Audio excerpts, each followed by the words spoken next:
Шкода од Volkswagen доби деликатна задача, значајно да го засили своето присуство на пазарите во развој. Стартот е закажан од Индија, каде наредната година ќе биде лансиран новиот седан Славија. Доста значаен за чешката марка, овој модел ќе го замени тамошниот Rapid, кој е различит од оној што ние по тоа име го познаваме. Ке има многу што заедничко со Volkswagen Virtus, кој всушност е седан верзија на Polo.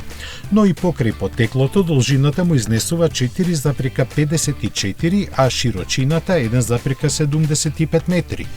Тоа го прави голем колку втората генерација на Octavia, од која има за 7 см подолго меѓуоскино растојание. Токму овие бројки кажуваат за сериозноста на Шкода во амбициите за репозиционирање на нејзиниот глобален настап.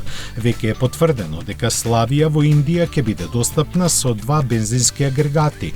Помалиот е 3-цилиндричен еднолитарски со 115, а поголемиот 1,5 литарски со 150 коњи. Стандардно ќе бидат спарени со 6-степен мануелен менувач, но со доплата по слабиот мотор ќе се добива со автоматика, а посилниот со 7-степена DSG трансмисија.